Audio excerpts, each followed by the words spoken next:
So investing is tough, and knowing where to invest is even tougher. So I'm going over part 2 of investing for beginners. When you're looking to invest in real estate, these are the things you need to be looking at.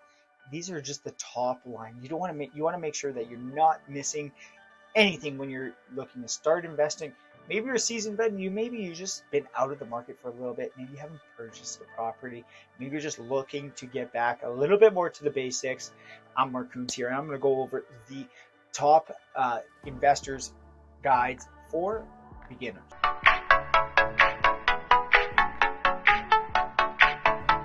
A lot of billionaires will create a lot of their wealth through real estate just based on the act of appreciation, what they experience through it. And so we're going to look at it, and even though you're not going to be probably doing it on that scale, or maybe you are, and good for you if you are, but as the beginning stage of it, with real estate here in the Okanagan, especially, I'm here to help you, and I'm here to guide you through the whole process. We're going to look at the different aspects, what to look at when you're looking at real estate as an investment, and want to make sure that you leave no stone unturned, especially when we're talking about your hard-earned money. And do you put that money into crypto, or do you put it into stocks or bonds, or the S&P 500? What do you do with your money? Everybody is selling their own way to do it, and it depends on who you talk to. I believe real estate is the best way, but I'm not here to sell you on anything. I'm just here to guide you through the process. If you are looking to do it in real estate, then if I can help you out in any way, please hit that like button, subscribe, shoot me in the comments there. Let me know what I can help you out with, or reach out, email me, call me, text me, whatever works for you, and I'm happy to help you here. So without further ado, I'm just going to jump right into it here. So the number one thing that you want to be looking at when you're looking for a specific property, it's going to come down to location. I've talked in part 1 about budgets and what is your price range, that sort of thing, and that's really going to factor out. So once you do part 1 and you get through all those top six lists, so if you haven't done that, you can stop this video and go check out part 1, or finish watching this video and then check out part 1. But make sure you come back to this, because the location, that I believe is real estate 101. It's what you've been hearing all the time, but you really want to focus on the location. So this is where the location and your budget are really going to kind of come into effect. This is where I can help you through, where you can get a really good location for your type of budget. Maybe you don't have a big budget. We can find you a location or a better return on investment based on your budget there, but kind of really dialing in this location aspect to it. If you're looking for a single family home, we're going to be looking at different areas where you're looking to go, versus if you're looking for apartments, then there's bunch of different areas that are apartment specific.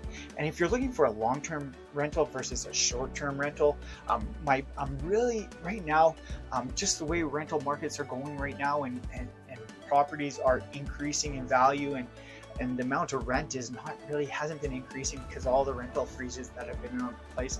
I really like short-term rentals at this particular moment when you're looking at investments in Kelowna, Okanagan, and depends on when you're watching this video. If it's a couple years down the road, things might have changed there a little bit, but right now short-term rentals are probably the best investment to get into. And in the next couple of years, it's really going to depend on what happens with the rental rates going forward. When we're looking at the location, you really want to be location specific. Closer to downtown centers is really going to be the most ideal. And I'll touch on a little bit more and why this is important as well, but you also want to probably make sure that you're close to transit. This is just going to make the likelihood of you getting tenants and your vacancy rate to be a little bit lower, being closer to transit areas, or the university. All right, and number 2 thing to look at is the development side of things. So and there's going to be 2 parts to this as well. So if you're looking at a strata unit, a condo, apartment, the second part to this is also going to be, what is that development? So what does that overall complex look like? Does it have short-term rentals? What does it have for strata fees? What does it have for amenities? Does it have a pool? Does it have weight room? Does it have all these different amenities? If you're at 1 Water Street, where we do have a place listed right now, and it is just a great opportunity to outdoor lifestyle, has all the amenities. It's really close to downtown, so you can that's a great investment.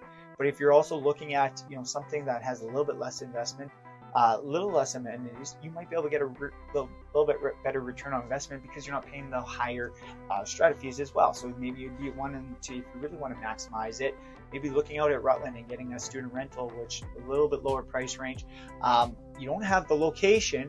You have a good location though because of what it has to offer in Rutland, because it's close to UBCO, or because it's close to shopping, close to work, close to things. So it depends on who you're trying to attract and who your ideal client is, all while fitting it all within your budget. But when we're looking at development side of things, on the single family side of things, you're going to want to know about future development. And this is really important, really key when you're looking at development and looking at properties, is know what the future value of that land is, because there could be some hidden values. You could be getting a good deal because you could maybe go higher density on that property down the road.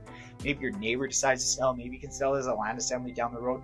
So there are opportunities where you can purchase a property today for a lower price, and it could have a little bit higher value down the road based on the future development and the future plans with what's happening in the city and the future zonings. So if you do have questions on that, that's something that I do specialize in. So if you do have questions, please reach out. I'm happy to help you with that. Number 3 thing to look at, and I've touched on it already, is being close to transit. Being close to transit is really important to your type of rental that you're looking to get. The reason why this is important is because Kelowna, city of Kelowna, is looking to get away from vehicles. It's been a sprawl city over the course of its years, but now they're trying to create higher density and create a little bit more cut down on the proximity people have to travel to go to work. So increase bike travel, increase people taking ridership of the transit system, as well as bike, walking, that sort of thing. So being close to transit is really important when you're looking at rentals, because it will just help increase your type of rental population. It'll increase the more people that will be able to look at it. So they do factor this also into future developments as well. So will go a little bit higher density on future developments if you're closer to transit. So that is just something really just to know, and something to look at when you're looking at getting a rental. All right, so number 4 is targeting students. UBCO and Okanagan College in Kelowna are really one of the big, fast-growing colleges and universities here in Canada. UBCO is really just expanded and it just really blown up over the last few years. So if you find something and you want to target the student demographic, you can find something in Rutland. It'd be close, 10-15 minute drive or 15-minute transit ride to UBCO, or you can find something in the Kelowna South area close to Okanagan College. So something to look at and really to target for your type of thing. So don't forget about the student population. If you are looking to maybe do a short-term rental, this is what I call the perfect storm, where you get a short-term rental property that's specifically zoned for short-term rental, so you can rent it out by the night, and you do that during the summer. But during the off season, come September, once school starts in, you sign a student into those places. And this is my tip, and really what I try and coach some of my clients to do, if that are looking for it, just to maybe save some extra money and hedge the bets a little bit.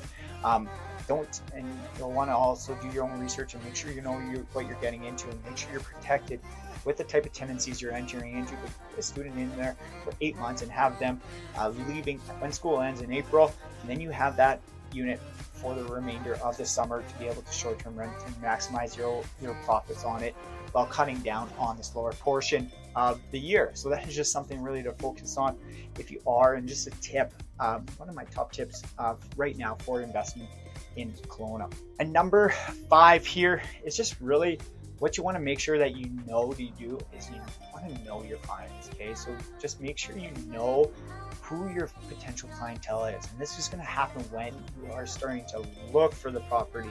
Know who you're trying to attract, and if you're factored into by a different budget, and if you're constrained by budget, then just keep that in mind, and it's just going to help you find the right property for your great clientele. Hopefully, potentially avoid some turnover, vacancy rate is so low right now. It shouldn't take too long to get a new tenant in. And actually, with the way rents are going and increasing, you might be better actually with more turnovers because you can rent it out for a higher amount. Versus, if it's going to be vacant for a month or two, you might lose that rent. But it is a good situation. Know your clientele. Know who you're shopping for, right? So you don't want to be just shopping for somebody, your brother, when you're actually buying for your wife type of thing, and the wife's your actual clientele. You want to make sure you're buying for the right product for the right clientele. So if you do want to attract the younger demographic, places with amenities, downtown location are really important. But if you want to try and maybe target a little bit older demographic, well, then you're going to find a little bit more remote, slower communities, slower areas of town, slower development, but close to transit, close to shopping, that sort of thing. Walkability is really important to a lot of different people. All right, and if you haven't already, hit that like button and subscribe. Watch more videos of living here in Kelowna.